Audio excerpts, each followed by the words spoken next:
Odyssey now has hundreds of new exclusive music stations for you to discover your new summer soundtrack. Get moving with worthy workouts for a cardio sesh fueled by today's top artists. Hanging with your crew? Throw it back with Picnic Party for old school jams for your cookout. Or sail away with Odyssey's new yacht rock station, Jugger Yacht. There are hundreds of new exclusive stations to check out today. For summer barbecues, road trips, or relaxing poolside. For every mood, every interest, every passion. By Odyssey. Brought to you in part by Macy's and Geico.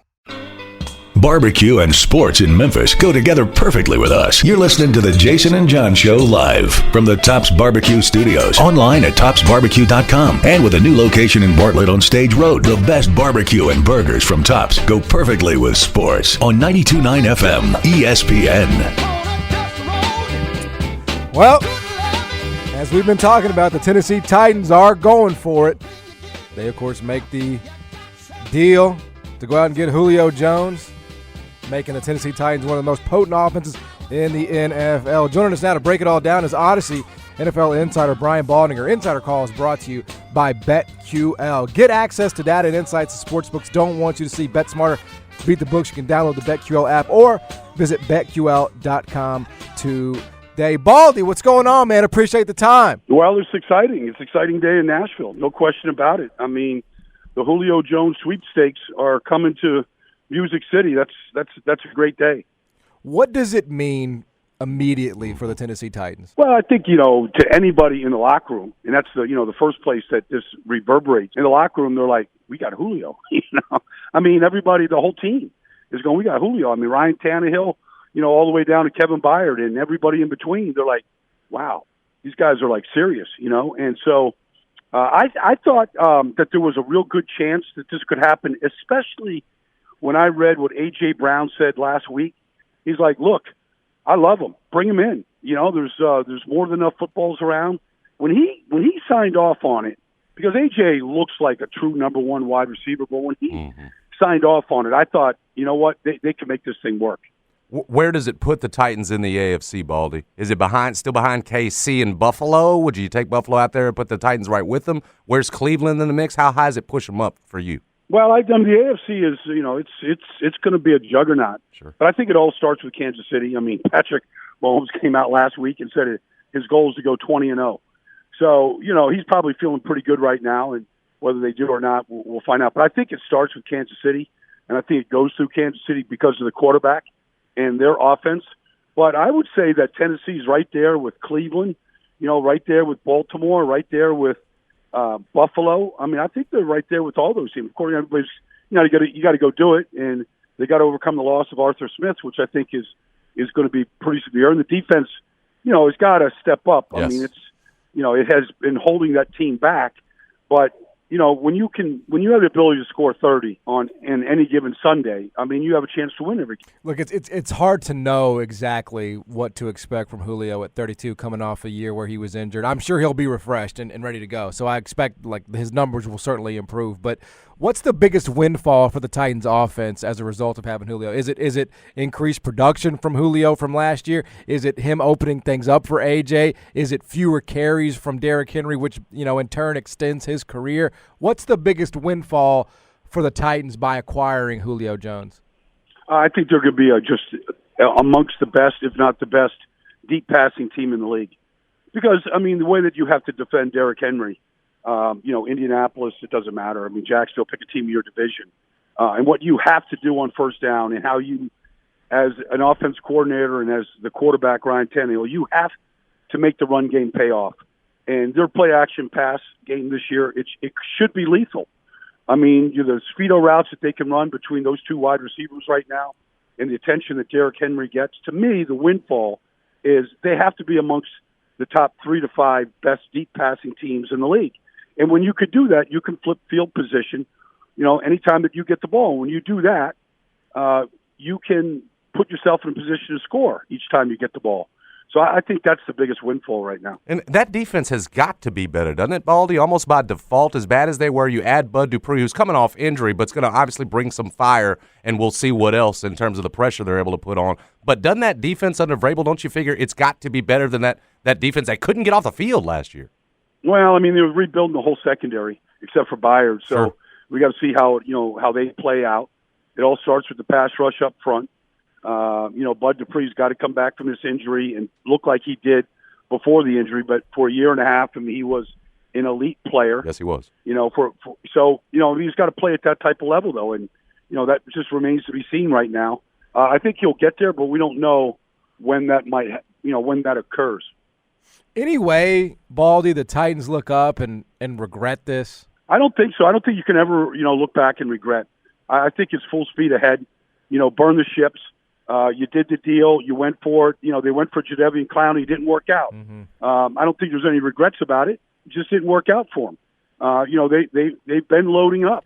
They've been loading up in free agency. They loaded up nobody. But I think it all started, honestly, when they took a chance on Ryan Tannehill, and that paid off. Mm-hmm. And he's been, a stud over the last year and a half. And I think as long as he's underneath, center there right now, I think that this team is highly competitive right now. That was going to be my next question, because Ryan Tannehill is a guy who, for whatever reason, the perception of him nationally may not be sort of up to speed with what his production is, probably because he has that great running back and people feel like he takes a lot of pressure off of him.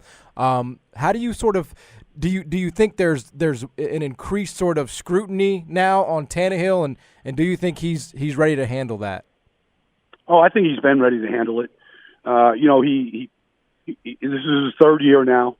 He knows he's the guy. I think there's a maturation process with all players at all positions, and I think it really cemented itself in the second half of the 2019 season, and what he did again a year ago. I just think that he's a top flight quarterback. I don't think he's Patrick Mahomes or Aaron Rodgers, but there's just two of those guys right now. So, he's in that next category. I don't want to exclude Tom Brady, but, he's in that next category, that next echelon. And, if you don't believe that he is, then you're just not watching. You're not paying attention. You're not looking at the decision-making. You're not looking at the ball security. You're not looking at the athletic ability. You're not looking at the leadership. I believe that he showcases those type of qualities week in, week out over the last, 24, 25 games now. You mentioned Aaron Rodgers, Baldy. Who blinks first, him or Green Bay? And figured it's not going to be Aaron this week. Don't expect him in minicamp, right? I think it's going to be Aaron Rodgers. I just can't – look, the only leverage a player has is to withhold his services. It doesn't look like the Packers are in any hurry to pick up the phone and make any deals. And so, Aaron Rodgers is 37. You only get a couple more years where you can play this game. Do you really want to sit this out? They've got a good football team. They've got a good coaching staff. Whatever the issues are with front office people, ownership, whatever, but those things made him the player that he was last year. You saw laser focus in a year where he wasn't exactly thrilled or happy, and it all came out as soon as they lost to Tampa Bay. Right. But that's what shaped him last year. He made his best season in a year where he was the most ticked off. So use it again. They're giving him the best motivation you can possibly have at his age in life. They're basically doubting that he can be the long-term answer at quarterback, and he can't play at an MVP level. We'll do it again. Well, show the whole world. As a Bears fan, of course, I want to see this thing end up in divorce. But to your point, is he going to win bigger in Denver right now? Could he win bigger? It's not even close, right? And if he wants to win, and they were right there last year, had a chance, maybe could have run for it, maybe it's a 4th and short, maybe he could have gotten a touch, but they're right there on an MVP level, to your point. There's no better chance to win than with the team you're currently on and that's used to having you, and you're the final piece. I think that there's a big Tom Brady effect in this league right now with guys like Aaron Rodgers, that he can just, wave goodbye to New England and go to Tampa, and nobody thought that Tampa was a Super Bowl ready team. Nobody. Yep. They were 7-9 the year before, albeit, the quarterback threw 31 interceptions. It was the biggest problem on that team, but nobody thought they were ready to go win a Super Bowl. And Aaron Rodgers saw that. Russell Wilson saw that and said, I can take my act to another team, and I can put them on my shoulders, and those young receivers in Denver, I'll show them how to play at the winning level. We are, of course, talking to Odyssey NFL insider Brian Baldinger here on the show. To that point about Tom Brady, it's incredible. And I think this is also a Tom Brady effect. Every single guy on that team is back. for Tampa Bay this year. And I think that's a direct reflection of, we got Tom Brady, we want to try to run this thing back. We know how hard that is to do. And they're the only team, really, I think there was one other back in the day that brought everybody back. Is it reasonable to expect the Tampa Bay Buccaneers to get back to at least get back to the Super Bowl? Well, yeah, but I mean, even if you bring all 22 starters back, you never bring the same team back. Every year is different. Injuries affect things. The chemistry can change from year to year, even with the same 22 players. We saw it before free agency when teams brought the same team back every year. I mean, I played in that era before free agency, before 1993. And, you know, I played on a lot of teams. We brought the same team back, good teams. And we weren't the same team the next year. So they still got to go. They still got to go do it. But I believe that as long as Tom Brady's there, he's the ultimate soldier. He's the ultimate leader. And, you know, he will put his imprint on this team to get the best out of the team. And he's got a great way of making that happen. And then Stafford with the Rams, Baldy, what's it going to do for him? I love that. It's an upgrade to me. What you think? I do too. I mean, I was put something out there on Twitter. I wasn't trying to bash Jared Goff, but I mean, watching him get sacked by Seattle with a 3-man rush, like, you just can't panic in the pocket. And, you know, you're not going to get that from Stafford. You're going to get an elite arm. You know, this coach that's there, Sean McVay, this guy is, I mean, he coaches hard. He knows exactly what he wants and how he wants it done. And he learned it from Mike Shanahan. Kyle has the same approach. The NFC West it's the arms race out there. Everybody's trying to outdo each other. And, you know, the quarterback play has got to be better. They got to a Super Bowl with Jared Goff. Great. They scored 3 points. And they had opportunities to score touchdowns in that game. And Sean McVay said, give me a guy. And they're a star-driven team. Jalen Ramsey, Aaron Donald, you know, Matt Stafford. They're a star-driven team. Their stars have got to play at a high level. They're not a balanced team. They're stars. If they play at the highest level, stars win games for you. And that's what those guys do. He is Brian Baldinger, Odyssey NFL Insider. Brian, we know you're ripping and running, man. We Thank appreciate the time as always. Anytime, guys. Yep. He is, like I said, Odyssey NFL Insider, Brian Baldinger. Insider Call is brought to you by BetQL. BetQL here to help us all make better bets through real proven analytics. Bet smarter and beat the books. Download the BetQL app. Visit BetQL.com today. Also, check out Brian with the Jason Lock and 4 on Baldy's Breakdowns. New episodes out every week. Always do appreciate any chance we get to jump on the horn with Brian Baldinger. Yes, sir. Look, I mean, it's unanimous, and I think if you have any kind of other take today, you're literally just trying to be contrarian. You're intentionally trying to go the other way with the Titans. Now, where I would take issue is I would sort of take issue with the hierarchy maybe, and just how many spots the Titans jump. But there's no question it is an upgrade. There's no question it was the move happened. It came from the right place in terms of your organization. To me, Jason, it's simply a matter of what do you expect, and that really is going to be the only part where we may disagree. I mean, this team was in the AFC Championship game a couple years ago. You know, and you get back, you give yourself that opportunity. They've got the kind of offense now, certainly, that you feel like, okay, this gives you a chance against a team like KC. I mean, that's what it's ultimately going to come down to. Key for the Titans is going to be health all season long, especially with Julio. Obviously, last year, single-digit number of games. Derrick Henry, there's only so much tread on those big tires, even though he's still obviously at his peak right now. You figure at some point so keeping those guys healthy too, so you get that opportunity in the playoffs, going to be the key for them. Yeah, absolutely. But it's exciting. And look, when you are a fan of a team, all you want is to be able to believe when you lay your head down at night that you have a chance to win the whole thing. Oh, it's an injection. Of hope, excitement. The Titans certainly did not, because they lost Corey Davis.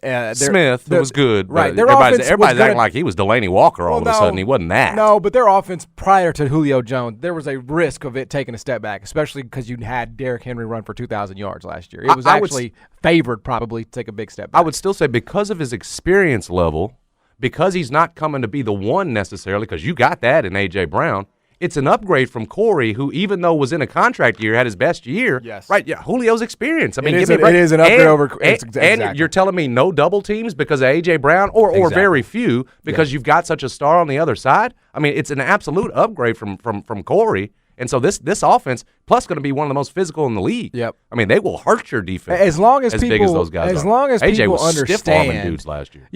As long as you look at Derek it through the Tequila. right prism, this is an upgrade.